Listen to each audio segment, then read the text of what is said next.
Primeiro livro de Reis,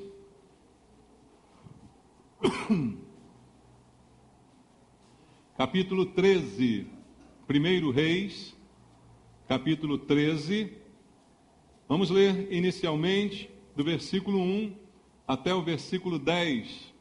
Primeiro Reis, capítulo 13, do verso 1 ao verso número 10. Você achou na Bíblia? Então ouça o que diz a palavra do Senhor. Eis que por ordem do Senhor veio de Judá a Betel um homem de Deus, e Jeroboão estava junto ao altar para queimar incenso. Clamou o profeta contra o altar, por ordem do Senhor, e disse: altar, altar, assim diz o Senhor, eis que um filho nascerá à casa de Davi, cujo nome será Josias, o qual sacrificará sobre ti os sacerdotes dos altos que queimam sobre ti incenso, e ossos humanos se queimarão sobre ti. Deu naquele mesmo dia um sinal, dizendo: este é o sinal de que o Senhor falou. Eis que o altar se fenderá, e se derramará a cinza que há sobre ele.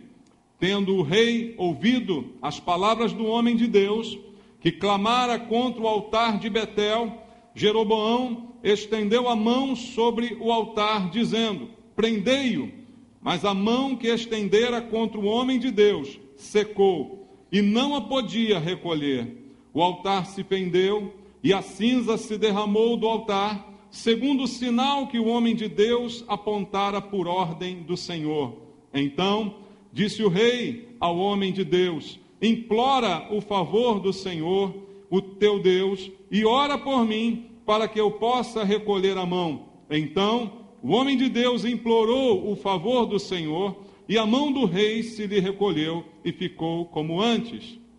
Disse o rei ao homem de Deus: vem comigo à casa e fortalece-te, e eu te recompensarei. Porém o homem de Deus disse ao rei: ainda que me desses metade da tua casa, não iria contigo, nem comeria pão, nem beberia água neste lugar, porque assim me ordenou o Senhor pela sua palavra, dizendo: não comerás pão, nem beberás água, e não voltarás pelo caminho por onde foste. E se foi por outro caminho, e não voltou pelo caminho por onde viera a Betel. Amém. Louvado seja o Senhor pela sua palavra. Obrigado, meu Deus, pela palavra que o Senhor tem ministrado a nós, por tudo aquilo que podemos receber da ministração da tua palavra, a direção, ó Deus, o conhecimento que nos é necessário, tudo aquilo que precisamos, encontramos na tua palavra. Ela é o alimento para a nossa vida, Senhor. Ela é realmente aquela que mata a nossa fome, a nossa sede espiritual. Só a tua palavra pode nos manter de pé. E é ela que queremos receber essa noite, Senhor. Por isso oramos te pedindo, vem falar ao nosso coração, vem suprir as nossas necessidades, Pai. Vem nos alimentar essa noite, porque é a tua palavra que queremos ouvir. Não queremos ouvir os homens com invenções e doutrinas humanas, Pai. Queremos a tua voz ouvir, e eu quero me colocar, ó Deus, como instrumento nas tuas mãos, pedindo e clamando ao Senhor que use a minha vida, para que não seja eu, mas o teu Espírito a ministrar, e com o poder do Espírito Santo a tua palavra chegue aos nossos corações. Essa é a oração que eu faço com os meus irmãos, em nome de Jesus. Amém. Graças a Deus, louvado seja o Senhor. Podem sentar, irmãos. Amados, este texto começa contando uma história que já traz por si só um ato contra Deus, uma blasfêmia contra o Senhor. E eu vou explicar para você o contexto desta passagem. Diz a Bíblia no versículo 1 que por ordem do Senhor veio de Judá a Betel um homem de Deus, e Jeroboão estava junto ao altar para queimar incenso. Jeroboão, ele foi rei em Israel. Você sabe que depois de Salomão, o reino se dividiu. O reino de Israel passou a ser dois: o reino do norte, que preservou o nome Israel, e o reino do sul, que passou a se chamar Judá. Judá, cuja capital era Jerusalém, onde se encontrava o templo e toda o aspecto religioso daquele povo. Mas o reino do norte ficou com a maioria das tribos, mas apesar de ter a maioria das tribos, não tinha a maioria numérica e não tinha também um sistema, se a gente pode dizer assim, religioso, porque Jerusalém era a capital. E Jeroboão foi o homem que começou a reinar no reino do norte, em Israel. E a palavra do Senhor, ela diz que este rei cometeu vários erros.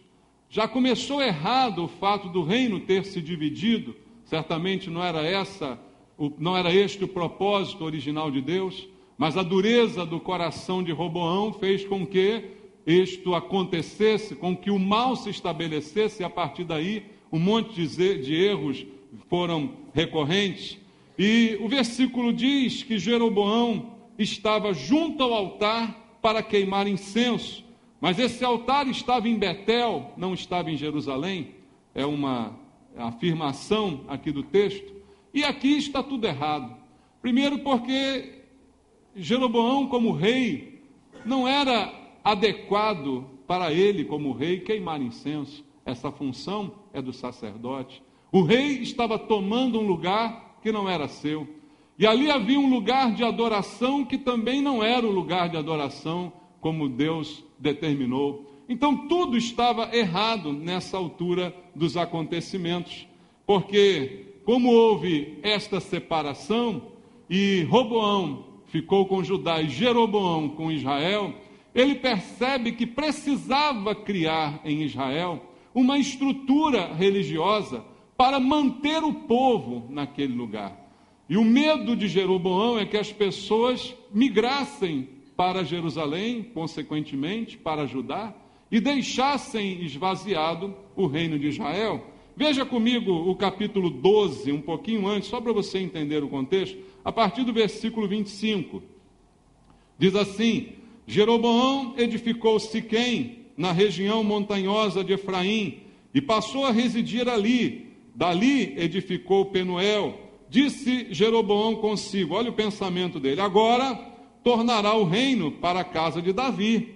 Se este povo subir para fazer sacrifícios na casa do Senhor em Jerusalém, o coração dele se tornará a seu senhor, a Roboão, rei de Judá, e me matarão, e tornarão a ele, ao rei de Judá.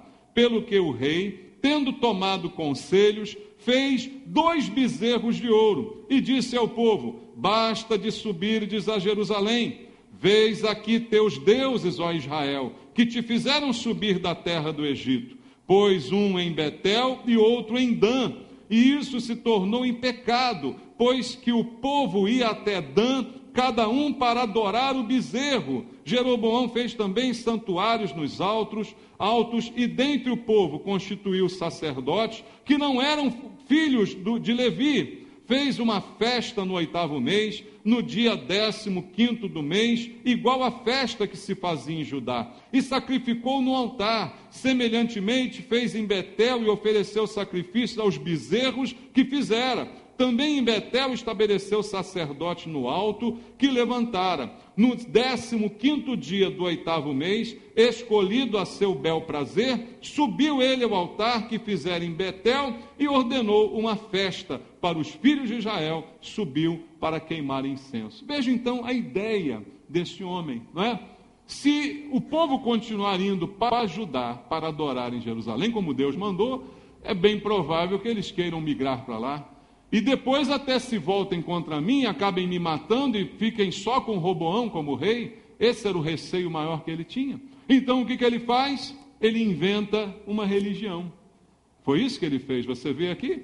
Ele cria 2 lugares de adoração, em Dan e em Betel. Ali ele coloca 2 bezerros de ouro. Engraçado que o povo não lê a Bíblia, né? Porque se esse povo, que é o povo de Deus, lesse a Bíblia, saberia que essa história dos bezerros de ouro já aconteceu lá no Êxodo, né?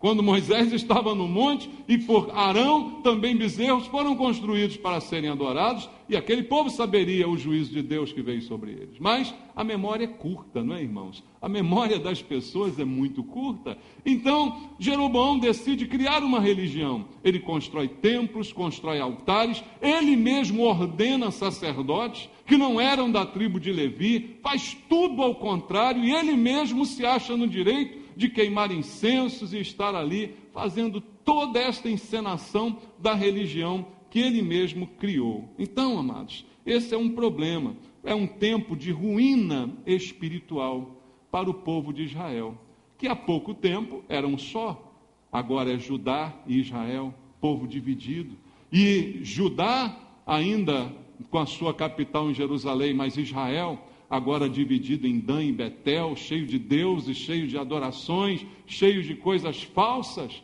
Uma ruína espiritual estava pairando sobre a cabeça daquele povo, debaixo da direção de Jeroboão. E Deus, aonde fica nessa história? Deus está olhando tudo isso. Concorda comigo, irmãos? Deus está vendo tudo isso acontecer. E então, o capítulo 13, aonde começamos a ler, diz que Deus, então, toma uma atitude.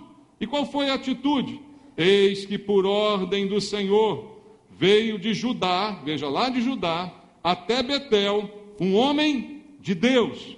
E Jeroboão estava junto ao altar para queimar incenso. Deus mandou um homem, um profeta, um homem de Deus, para ir até Betel e falar ao rei e falar contra aquele altar que tinha sido erguido pelo rei. A misericórdia de Deus faz com que Deus ainda mande um profeta. Quando Deus manda um profeta, o que Deus deseja é o conserto, irmãos. O que Deus deseja quando nós ouvimos a palavra de Deus, a palavra que vem de Deus como profecia para a nossa vida, é que haja uma mudança de comportamento e de atitude. O fato da palavra chegar a nós já mostra a misericórdia de Deus. O como Deus se importa conosco, a ponto de, mesmo no erro, mandar alguém para nos corrigir. É bom quando somos corrigidos. É sinal de que Deus nos ama. Amém? A Bíblia diz que Deus disciplina a quem Ele ama. Glória a Deus quando Deus manda alguém para nos corrigir.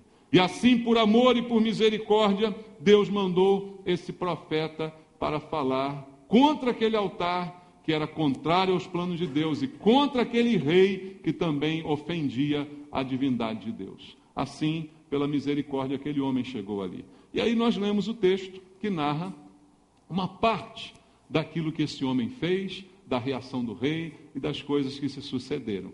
Agora eu creio que aqui a gente pode tirar algumas lições para a nossa vida, porque é o que mais interessa. A palavra de Deus ainda é atual. Deus deixou isso aqui não apenas como um relato histórico, mas para que a gente tire algo para nós, para a nossa realidade, para nosso viver hoje, alguma lição de vida, para mudar também o nosso comportamento, a nossa atitude, a nossa visão em relação às coisas. E eu creio que esse texto aqui também traz algumas lições para nós. E aí, diz o texto, eu vou ler de novo o versículo 1. Eis que, por ordem do Senhor, veio de Judá a Betel um homem de Deus. O homem de Deus veio amando do Senhor. Concorda comigo? Está explícito no texto. Por ordem. Deus deu uma ordem a um homem dele, um homem de Deus. Tem homem de Deus aqui essa noite? Tem mulher de Deus aqui essa noite? Amém? Glória a Deus. Quando Deus nos der uma ordem, o que que nós temos que fazer? Obedecer. Concorda? Deus ordenou, nós obedecemos. Agora se ponha no lugar daquele profeta. Quando ele recebe de Deus a ordem, Deus diz a ele: olha, você vai sair daqui de Judá, aonde você está na sua terra, bem protegido, bem guardado, e vai lá para o outro reino, para aquela cidade onde aquele rei safado fez aquele altar, e você vai chegar na frente dele e vai profetizar contra aquele altar. Tranquilo? Hein? É tranquilo obedecer essa ordem? É facinho, facinho, né? Tá bom, Senhor, vou lá, tal. Cheio de coragem, né? É assim que tem que ser. Realmente é assim que tem que ser. Tem que obedecer, concorda? Mas não é nada fácil. Às vezes não é fácil obedecer ao que Deus manda a gente fazer. É fácil obedecer, irmãos? Alguém acha que é fácil obedecer? Obedecer não é fácil. Mas uma coisa eu quero dizer para você: obedecer é bom. Pode não ser fácil, mas certamente é a melhor a fazer. Esse profeta obedeceu. E ele foi lá e falou contra o altar de Jeroboão. Versículo 2 diz: clamou o profeta contra o altar, por ordem, veja, ordem, enfatiza a Bíblia, do Senhor, e disse: altar, altar, assim diz o Senhor, eis que um filho nascerá na casa de Davi, cujo nome será Josias, o qual sacrificará sobre ti os sacerdotes dos altos que queimam sobre ti incenso, e ossos humanos se queimarão sobre ti. Deu naquele mesmo dia um sinal, dizendo: este é o sinal de que o Senhor falou, eis que o altar se fenderá e se derramará a cinza que há sobre ele. Que coragem, não é, do profeta? Mas Deus mandou. E quando Deus manda, o melhor é obedecer. E ele então vai lá, fala contra o altar, fala contra os sacerdotes, diz que eles todos vão morrer naquele mesmo altar, e intimamente está falando contra o rei que está diante dele. Porque foi o rei que promoveu tudo aquilo. E ele está dizendo para o rei que nada disso vai dar certo e que o sinal de que Deus estava falando é que aquele altar iria se fender e a cinza que estava sobre ele iria cair. Então o homem obedece dessa maneira, mesmo com o risco da sua vida. Porque ele corria risco de vida ou não? O que você acha? Corria risco de vida, certo? Para dizer para o rei que não, você não está agradando o rei, você está fazendo algo errado, isso não é bom. Mas ele foi lá e obedeceu ao Senhor com o risco da sua própria vida. Qual foi o resultado? O resultado que todos nós esperávamos. O rei ficou furioso. E o rei mandou imediatamente que ele fosse preso. Versículo 4 diz assim: tendo o rei ouvido as palavras do homem de Deus, que clamara contra o altar de Betel, Jeroboão estendeu a mão sobre o altar, dizendo: prendei-o. Só que a mão que ele estendeu contra o homem de Deus, ela se secou. Em outras palavras, ela endureceu.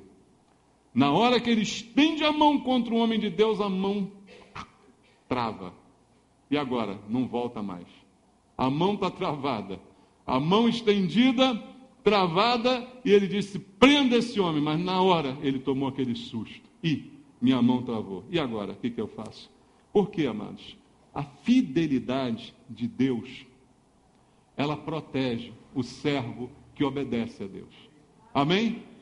Você pode ter dificuldades, pode ser difícil obedecer, mas se você obedecer, é sempre o melhor. Sempre o melhor. E a mão de Deus certamente estará com aquele que obedece ao Senhor.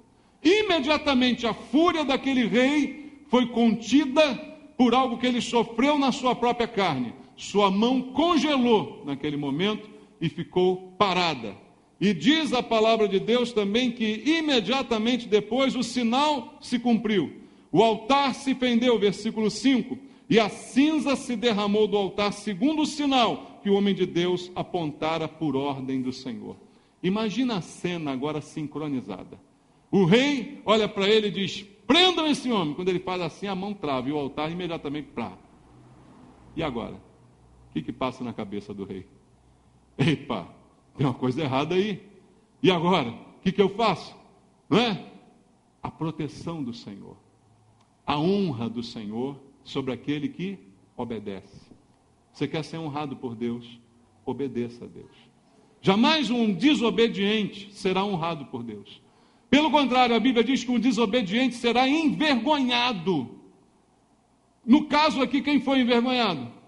Jeroboão, que era um desobediente, que era um rebelde, que se voltou contra Deus e contra os princípios de Deus, e todo o poder real que ele tinha, quando ordenou prendam, ele imediatamente foi envergonhado, porque sua mão se paralisou e o altar se quebrou na sua frente. Quem obedece, irmãos, certamente é honrado pelo Senhor. Foi por ordem de Deus que o altar se fendeu, foi por ordem de Deus que o profeta falou.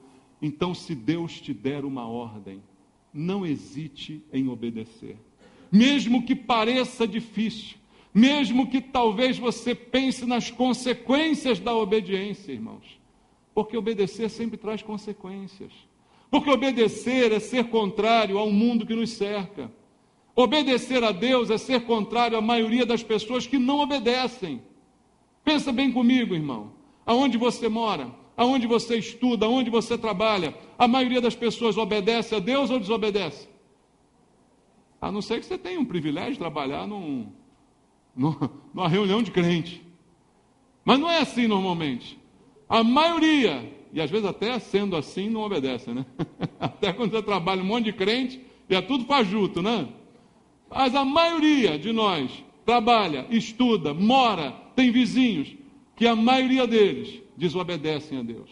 E aí quando você decide obedecer a Deus, isso não vai ter consequência? Não vão te olhar torto, não vão te achar um chato, não vão te achar superior à mania de achar que é melhor que os outros, tudo vão te acusar. Mas eu digo para você, vale a pena obedecer a Deus, porque Deus honra quem obedece e envergonha quem desobedece. Guarde isso no teu coração e não tenha dúvida. O homem de Deus é honrado. E veja, ele é tão honrado não só pelo que aconteceu com o rei, pelo altar que se fendeu segundo a palavra, ele viu o cumprimento da sua palavra imediatamente diante dos seus olhos, mas ele ainda é mais honrado ainda, porque agora o rei se humilha àquele homem. O versículo 6 diz então: disse o rei ao homem de Deus: implora o favor do Senhor teu Deus e ora por mim, para que eu possa recolher a mão. Então o homem de Deus implorou o favor do Senhor, e a mão do rei se lhe recolheu e ficou como dantes. A honra completa, não só de ver o cumprimento da sua palavra, mas de agora de ver na sua frente a humilhação do rei, pedindo a ele que ele orasse a Deus e orasse por ele. O homem que antes queria prendê-lo e talvez matá-lo, agora pede oração, ora por mim. É isso que acontece, irmão, quando você obedece a Deus. É isso que acontece, você é honrado por Deus. Guarde isso no teu coração, para que você sempre obedeça ao Senhor. Quando Deus está mandando, por ordem do Senhor, diz o texto, 2 vezes o texto fala, não há outra opção a não ser obedecer. E diz o texto também, irmãos, que o rei, depois que curou a sua mão, recobrou a saúde do seu braço, ficou grato ao profeta. E aí também diz o texto que ele deseja recompensar o profeta. O versículo 7 diz assim: disse o rei ao homem de Deus: vem comigo à casa, fortalece-te, e eu te recompensarei. Ele disse: eu vou te dar comida, vou te dar uma pousada, e depois ainda vou te dar uma gorjeta. E você vai voltar para ajudar muito melhor do que você veio para cá. Agora, irmãos, Deus mandou, a gente tem que obedecer. Bom, agora parece que a vantagem viria, já fui honrado, e agora ainda serei recompensado financeiramente. Só tem um detalhe: Deus também mandou ao profeta que ele não aceitasse nada daquele lugar. Veja o que diz o versículo 8. Porém o homem de Deus disse ao rei: ainda que me desses metade da tua casa, não iria contigo, nem comeria pão, nem beberia água neste lugar, porque assim qual é o verbo? Ordenou ao Senhor, o Senhor, pela sua palavra, dizendo: não comerás pão, nem beberás água, e não voltarás pelo caminho por onde foste. Deus deu uma ordem, e quando Deus ordena, o que a gente tem que fazer? Obedecer. Então, amados, outra lição que esse texto nos dá: quando Deus manda, eu tenho que obedecer, ou com risco da minha vida, ou também para deixar de ganhar vantagens que me pareciam tão interessantes. Se Deus mandou, eu preciso obedecer. Pensa nisso, irmãos, porque o inimigo de Deus, o que ele mais deseja? Ele mais deseja que a gente desobedeça a Deus. Foi assim que ele tentou Jesus, não é? E como é que o inimigo tenta? Oferecendo vantagens, oferecendo benefícios, para que eu aceite, para que você aceite. A proposta é sempre boa. A proposta de Satanás, embora seja indecente, ela é boa. Como era boa a proposta do rei: você vem, dorme lá em casa, eu te dou comida e depois ainda te dou uma gorjeta para você voltar. É uma coisa legal. Ele podia pensar: bom, eu vim aqui amando de Deus, afinal de contas eu obedeci, eu acho que eu mereço esse carinho. Acho que eu mereço algum benefício, por isso que eu estou fazendo. Só que Deus deu uma ordem, uma outra ordem, além das duas anteriores. Deus disse, você vai lá, mas você lá não vai receber nada, não vai tomar nada, não vai comer nada, e você ainda vai voltar por um outro caminho, contrário ao que você veio. Foi uma ordem que Deus deu, e ordem tem que ser obedecida. Mesmo quando me custa algum risco, ou quando me traz alguma vantagem a desobediência. Nos dois casos, o que eu tenho que fazer? Obedecer. Amém? Maravilha. Todo mundo já sabe disso. Não falei nenhuma novidade até agora. O problema é que a história não acaba aqui. A história não termina no versículo 10. Ela continua no versículo 11. E agora eu quero ler contigo até o 19. Diz assim, morava em Betel um profeta, velho. Vieram seus filhos e lhe contaram tudo o que o homem de Deus fizera aquele dia em Betel. As palavras que dissera o rei, contaram-nas a seu pai. Perguntou-lhes o pai, por que caminho se foi? Mostraram seus filhos o caminho por onde fora o homem de Deus que viera de Judá. Então disse a seus filhos, abaldar-me-ei um jumento. Abardaram-lhe o jumento e ele montou. E foi após o homem de Deus e achando-o sentado debaixo de um carvalho lhe disse, és tu o homem de Deus que vieste de Judá? Ele respondeu, eu mesmo.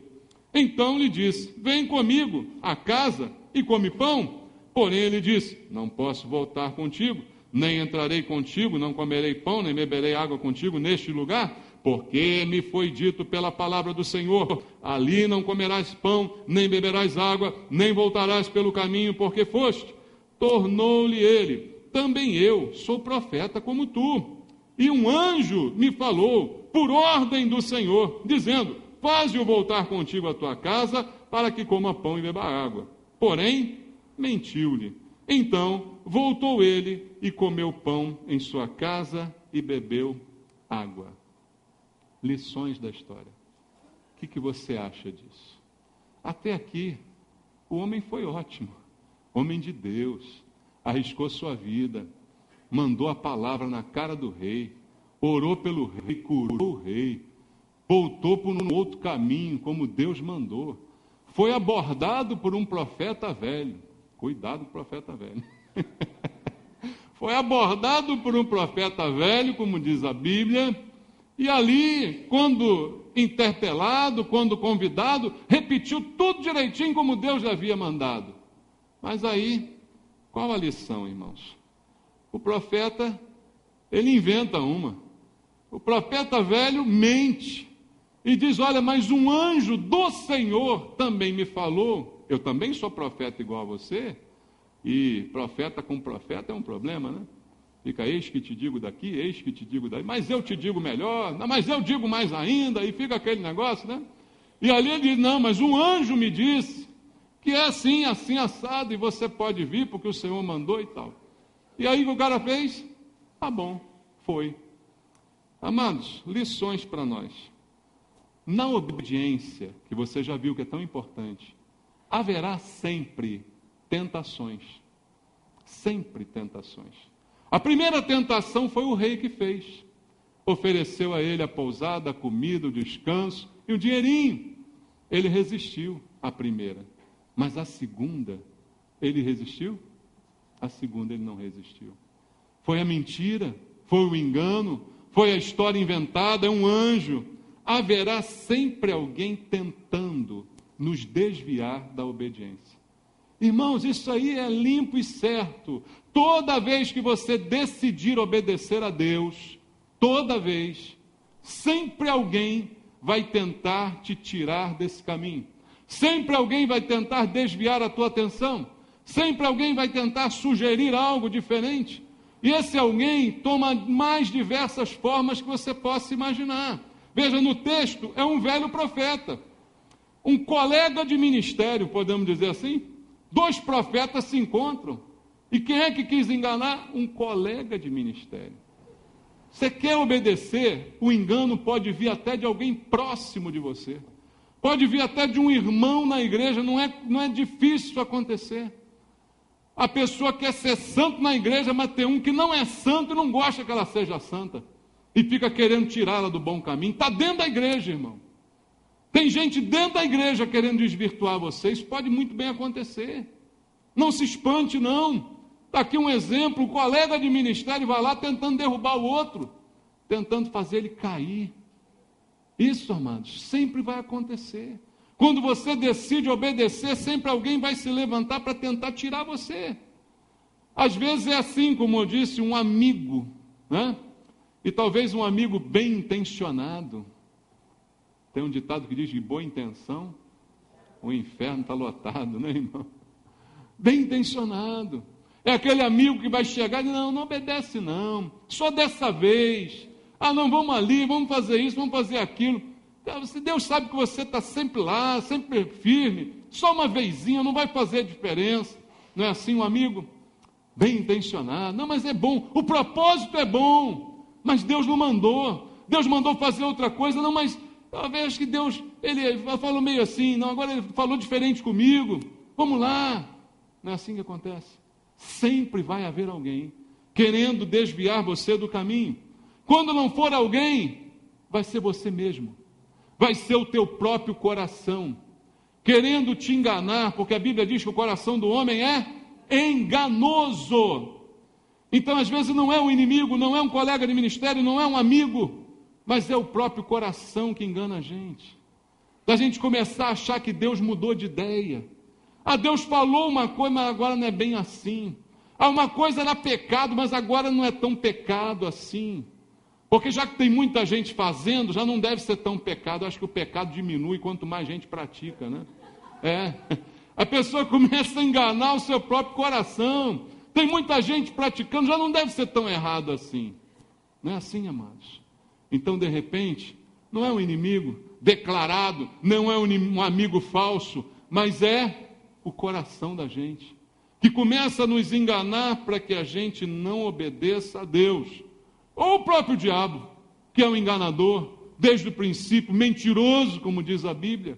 Certamente ele também atua, mas não posso atribuir tudo a ele, não. Porque às vezes, como eu disse, o engano vem do meu coração. Mas que ele atua, certamente ele atua. E ele vai querer dizer que não é bem assim que Deus falou. Não foi assim que ele fez com Eva? O que Deus disse? De que a gente pode comer de tudo, menos disso aqui. Não, mas não é bem assim, não. Pão, pode comer, Deus sabe quando vocês comerem, vocês vão ser conhecedores do bem e do mal, pode comer. Não é bem assim, não, vocês entenderam errado, vai lá e tal. Não é assim que ele faz? Não é assim que ele fez com Jesus? Você não é filho de Deus? Então manda essas pedras se transformarem em pão e come, mata a tua fome, está em jejum para quê? Você é filho de Deus, você nasceu para viver em banquete, pô. Você nasceu para ter tudo do bom e do melhor, ter anjos te servindo. Se atira daqui que Deus manda os anjos te buscar lá embaixo. Não é assim que ele falou? O que ele faz? Da mesma forma, desviar o nosso propósito de obedecer a Deus. O argumento que aquele velho profeta usou foi forte, né, irmão? Olha, eu vi um anjo. Cuidado, hein? Quando alguém chegar perto de você, eu vi um anjo. Eu vi um homem de branco. E o homem de branco me falou isso assim, assim. Eu digo, amém. Se está na Bíblia, eu creio. Se falou igualzinho à Bíblia, o homem era branco mesmo. Agora, se não falou, estava meio amarelado. Né? Se não é igual à Bíblia, está esquisito. Porque é forte. O homem disse, foi um anjo que me falou. E o profeta caiu igual um pintinho. Né? E sabe o que Paulo disse para a gente? Abra lá a Bíblia em Gálatas 1:8. Na carta de Paulo aos Gálatas 1:8. Eu citei esse texto aqui no domingo, mas é bom você ver onde ele está. Gálatas, capítulo 1, versículo número 8. Olha como Paulo diz, isso é sério, irmãos. Mas ainda que nós, ou mesmo um anjo, vindo da onde? Do céu, vos pregue evangelho que vá além do que vos temos pregado, seja anátema, que quer dizer maldito. Ele diz, olha, mesmo que apareceu um anjo aqui na tua frente, você não acredita. Porque quem falou contigo antes foi quem? Quem falou com o profeta? Foi anjo que falou com o profeta? Não foi. Ele falou por ordem do Senhor. Quando ele profetizou contra o altar, ele disse por ordem do Senhor. Foi o Senhor que falou direto com ele. Então agora, se aparece um anjo, Deus não manda recado não, irmão. Deus, quando quer falar, ele fala na tua cara. Ele não vai mandar o anjo não, ele vai falar diretamente contigo. E se você ouviu de Deus, agora vai ouvir do anjo? Não, Paulo diz, olha, ainda que venha um anjo e comece a pregar um outro evangelho, que vá além, que seja diferente, vá além, mais além do que aquilo que vocês ouviram de mim, esse anjo, ou mesmo eu, se ficar maluco, sejamos anátemas. É isso que ele está dizendo. Então, olha o cuidado que nós temos que ter. Era um profeta, igual a ele, disse, eu sou profeta como você. Mas ele se deixou levar. Então, amados, é importante obedecer, concorda? Mas haverá tentação. Sempre que você quiser obedecer, haverá tentação. Por isso, o que o texto vai dizer para nós também, é que não basta apenas obedecer. E aí a lição, ela é muito profunda. É preciso obedecer, mas eu completo, é preciso obedecer sempre. Está entendendo isso? Eu obedeci a vida inteira. Você tem que ser fiel até a morte. Não é isso que diz o Senhor? Ser fiel até a morte, dar-te-ei a coroa da vida. Não é por um tempo a nossa obediência. Não é por um período, não tem prazo de validade. A obediência tem que ser sempre. E não importa se nós fomos enganados, a obediência tem que ser sempre. É a outra lição que eu tiro desse texto aqui. Voltando ao texto, a história também não termina no versículo 19. A partir do versículo 20, está escrito assim: estando eles à mesa, veio a palavra do Senhor ao profeta que o tinha feito voltar, e clamou ao homem de Deus que viera de Judá, dizendo: assim diz o Senhor, porquanto foste o quê? Rebelde. A palavra do Senhor, e não guardaste o mandamento que o Senhor teu Deus te mandara, antes voltaste, comeste pão e bebeste água, no lugar de que te dissera, não comerás pão nem beberás água, a consequência, o teu cadáver não entrará no sepulcro de teus pais. Depois de o profeta, a quem fizera voltar, haver comido pão e bebido água, albardou para ele um jumento. Foi-se, pois, e um leão o encontrou no caminho e o matou. E o seu cadáver estava atirado no caminho, e o jumento e o leão parados junto ao cadáver. Eis que os homens passaram e viram o corpo lançado no caminho, como também o leão parado junto ao corpo, e vieram e o disseram na cidade onde o profeta velho habitava. Ouvindo o profeta que fizera voltar do caminho, disse: é um homem de Deus que foi rebelde à palavra do Senhor. Por isso, o Senhor o entregou ao leão, que o despedaçou e matou, segundo a palavra que o Senhor lhe tinha dito. É preciso obedecer. Mas é preciso obedecer quanto tempo? Sempre. Ser enganado não é desculpa. Eu fui enganado. Irmãos, quando nós somos enganados, a Bíblia diz que nós somos enganados pela nossa própria concupiscência, pelo próprio desejo desenfreado que há dentro de nós. Nenhum de nós é vítima de engano. O engano não nos isenta de culpa. Nós somos enganados pelos próprios desejos que habitam dentro do nosso coração. Então nós somos enganados por nós mesmos. E ser enganado não foi desculpa para o profeta. Ele sabia que Deus tinha falado e mesmo assim ele resolve desobedecer. E outra coisa que tiramos de lição é que além de não importar o fato de sermos enganados, também não importa o nosso currículo. Não importa. Porque o cara, até aquele momento, fez tudo certo. Arriscou a própria vida, foi lá, enfrentou o rei, orou pelo rei, obedeceu, recusou a oferta do rei, fez tudo certinho, tinha uma folha corrida exemplar. Mas isso não conta, irmão. Aprenda isso. Obedecer tem que ser sempre. Porque toda desobediência, embora possa ser até perdoada por Deus, entenda isso, ela traz consequência. Deus pode perdoar? Pode perdoar, sim, claro. Mas a consequência virá. A consequência sempre virá. Não importa o currículo, não, eu já fiz tanto para Deus, olha, eu estou imune. Olha, eu já fiz, olha, capaz da pessoa achar, eu acho que Deus tem até que me agradecer, sabe? Eu já fiz muito para Deus, eu já evangelizei tantas pessoas, já se converteram com minhas pregações, não sei quantas. Olha, eu já trabalhei demais, agora eu acho que eu posso pisar um pouquinho na bola, que está tudo bem. Pode? Pode não. Currículo, não importa. Lembra de Moisés? Quer currículo melhor que o de Moisés? Chegou na hora, pisou na bola, falou: Moisés, tu não vai entrar na terra prometida. Vou te dar até uma colher de chá se eu olhar para ela, só para aumentar a tua vontade. Mas tu não vai entrar lá. Você pisou na bola, Moisés. Você desobedeceu. Teu currículo é bom, mas não é assim que funciona, irmão. Todo erro é punido. Todo erro traz consequência. O que o homem semear, o homem vai colher. Perdão é outra história. Davi, o homem segundo o coração de Deus, é o exemplo mais clássico. Errou, errou. Foi perdoado, foi. Tanto foi que depois do perdão ainda escreveu mais salmos bonitos. Continuou sendo homem segundo o coração de Deus, mas sofreu na carne a perda do filho, fruto do seu pecado. Você entende isso, irmão? Então não importa o currículo, não importa se foi enganado, a desobediência sempre traz consequência. E sabe por que traz consequência? A chave está no versículo 21. O versículo 21 aqui do capítulo 13 de 1 Reis diz assim: clamou ao homem de Deus que viera de Judá, dizendo: assim diz o Senhor, porquanto foste o quê? Rebelde. A desobediência, ela sempre é encarada por Deus como rebeldia. E a mesma Bíblia diz que rebeldia é como feitiçaria. Não há acordo com o feiticeiro tem que morrer, é o que diz a palavra do Senhor.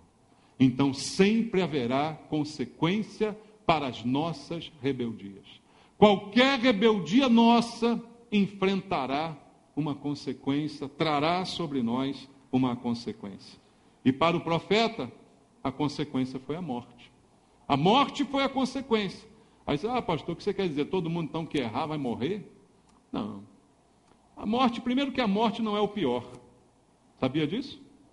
Para quem tem Cristo, a morte é o pior? Não. Melhor é morrer e estar com Cristo. Mas a consequência para o profeta foi a morte. Mas para nós, pode ser a morte outra coisa.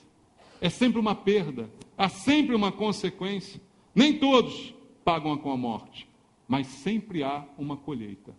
Uma colheita que virá e será certamente colhida por nós. Por isso, amados, eu quero terminar essa mensagem dizendo para você o seguinte: a lição que nós tiramos desse texto, em todos os sentidos, vale a pena obedecer a Deus. Você será honrado pela sua obediência. Vale a pena obedecer e ser fiel até a morte. Vale a pena se empenhar para obedecer. Porque, imagina comigo, cada desobediência, uma consequência. Quanta dor seria evitada se nós obedecêssemos? Quanto fracasso, quanta derrota seria evitada se a gente simplesmente obedecesse? Deus, Ele nunca falha. Amém, irmãos? Então, não fale com Deus. A mensagem para você é essa: não fale com Deus. E outra, não se deixe enganar. Não se deixe enganar por profetas, não se deixe enganar por anjos, não se deixe enganar por você mesmo, não se deixe enganar por amigos, não se deixe enganar pelo seu próprio coração, pela sua própria concupiscência. Não fale com Deus, porque Deus não falha com você. Amém? Vamos louvar o Senhor. Te louvamos, Senhor. Te louvamos, Pai. Se eu te obedecer, e se tua voz eu ouvir, e seus mandamentos guardar, serei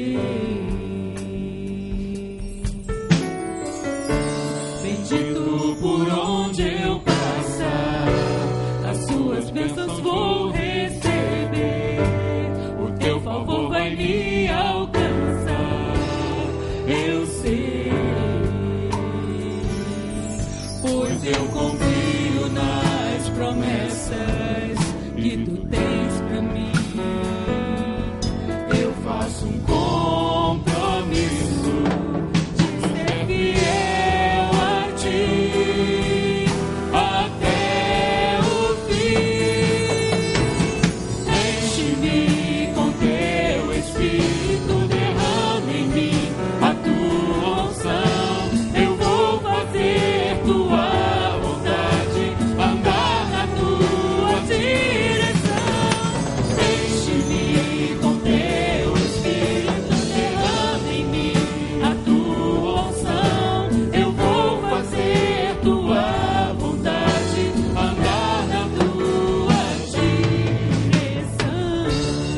queremos, Senhor, andar na Tua direção, fazer a Tua vontade, Te obedecer.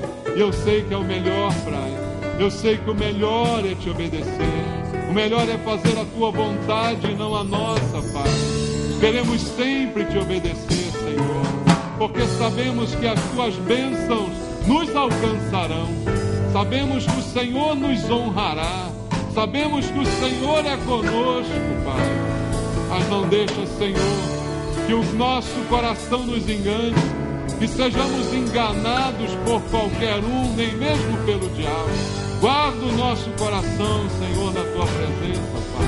Livra-nos do engano, Pai. Livra-nos da vaidade, do orgulho. Pai, em nome de Jesus, vem livrar a Tua igreja de toda desobediência, de toda rebeldia, de toda feitiçaria, Senhor. Em nome de Jesus, fala aos Teus filhos, Pai, essa noite, que é melhor obedecer, que é melhor ser fiel, porque Deus é fiel. Enche-nos do Espírito Santo, Senhor. Enche a igreja do Espírito Santo, para que pelo Espírito possamos Te obedecer sempre, Senhor. Viver e andar do Espírito e jamais satisfazer a concupiscência da carne. Vai em nome de Jesus, enche-nos do Teu Espírito, Senhor. É o que eu Te peço por mim e pela Tua igreja. Recebe o nosso louvor, recebe a nossa adoração, em nome de Jesus. Que Deus Te abençoe. Vamos louvar o Senhor, irmãos. Os irmãos vão distribuir a ceia do Senhor, que agora é hora de examinar o coração. Eu sei que se eu Te obedecer, e se Tua voz eu ouvir, e Seus mandamentos guardar, serei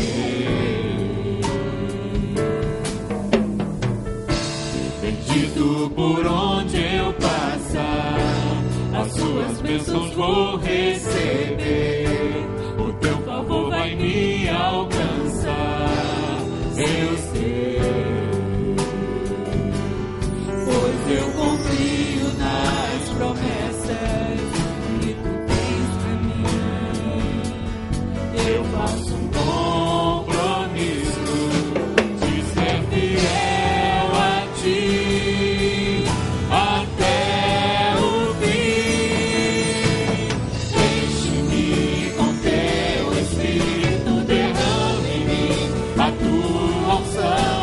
Eu vou fazer Tua vontade, andar na Tua direção. Enche-me com Teu Espírito, derrame em mim a Tua unção. Eu vou fazer Tua vontade, andar na Tua direção.